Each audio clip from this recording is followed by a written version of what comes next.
नमस्कार। ओम नमः शिवाय। ज्योतिष एक ऐसा विषय है जिसके बारे में हर किसी को उत्सुकता रहती है अपना भविष्य जानने की।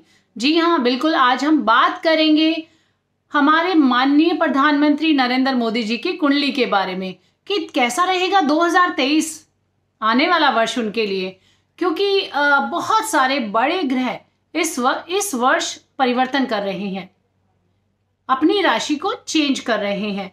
तो क्या उनका असर हमारे प्रधानमंत्री जी पर भी पड़ेगा? जी हाँ, बिल्कुल। बड़ा शॉर्ट तरीके से बताना चाहूँगी कि आने वाला 2000 कैसा रहेगा माननीय नरेंद्र मोदी जी के लिए। आप सभी जानते हैं, बार बार आपने सुना भी होगा कि वृश्चिक लग्न की उनकी कुंडली है और बहुत सारे योगों को लेकर ये कुंडली बनी हुई है। बहुत सुंदर शानदार योग है, जिसमें कुछ योगों के बारे में आपको बताती हूँ। गज केसरी योग की हम बात करें, मूसल योग है, केदार योग है, रूचक योग है, नीच भंग राजयोग है, चंद्र मंगल योग जिसे लक्ष्मी योग भी कहा जाता है, वोशी योग है, भैरी योग है, शंख योग है, वरिष्ठ आदि योग। बहुत सारे योग जो बने हुए हैं, जिसकी वजह से इतने लंबे समय से हमारे माननीय प्रधानमंत्री जी सत्ता का सुख भोग रहे हैं और जनता को अपनी सेवा दे रहे हैं। जी हाँ, हम बात करेंगे 2023 में क्या क्या परिवर्तन रहेंगे मोदी जी के जीवन में।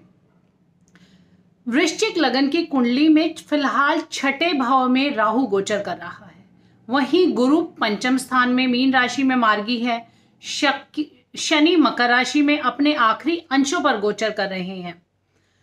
तो पीएम मोदी साहब जी की कुंडली में शनि गोचर में कुंभ में प्रवेश करके ढैया का निर्माण करेंगे।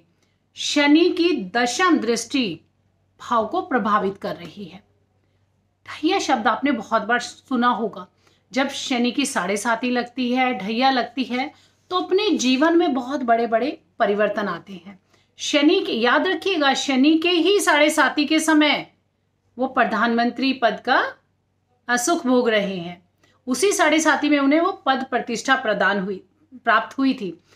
जी हाँ, अभी 2023 में जैसा कि मैंने बताया कि शनि कुंभ राशि में गोचर कर रहे हैं और जो कुंभ राशि है वो उनके चौथे स्थान को प्रभावित कर रही है, चौथे भाव को प्रभावित कर रही है। जो माता का सुख होता है, जो जनता का सुख होता है, जो अपनी एक कहते हैं ना कि राजनीति में जीत का भी एक, अगर उसको हम देखें तो कारक होता है, क्योंकि जनता ही आपको जीत दिलाती है।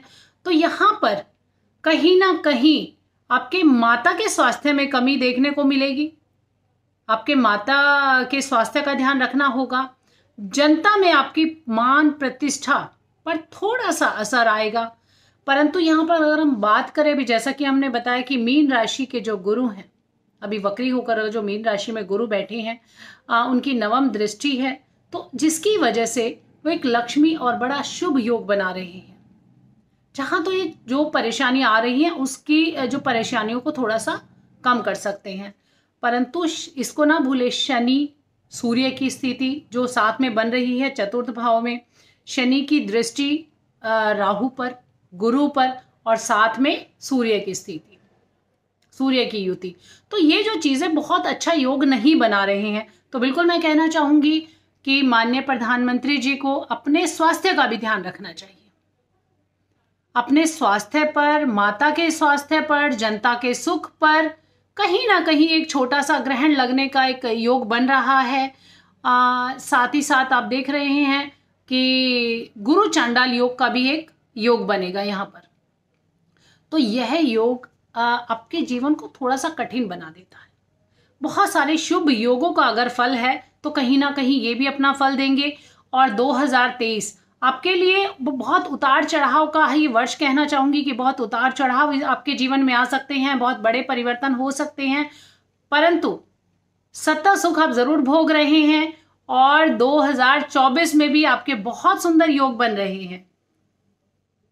तो मैं आपको हमारे माननीय प्रधानमंत्री जी को अनुरोध करूंगी और एक सलाह भी देना चाहूंगी कि शनि की पूजा, हनुमान जी की पूजा, क्योंकि कहते हैं कि जब शनि की दशा आती है तो हमें उसे हनुमान जी ही बचाते हैं। तो बिल्कुल संकट मोचन का पाठ करें। वो नित्य प्रतिदिन, हम सभी जानते हैं कि उनका समय बहुत ही कीमती है, उनके पास समय का अभाव रहता है, परंतु वो संकट मोचन का पाठ सुन भी सकते हैं। जैसे ही वो संकट मोचन का पाठ सुनेंगे तो जीवन में स्थितियां कुछ शुभता की तरफ जाने लगेंगी। तो बिल्कुल मेरी बहुत बहुत शुभकामनाएं सभी को, नव वर्ष की मंगल शुभकामनाएं। आपका नव वर्ष बहुत ही शुभ मंगल हो। प्रणाम।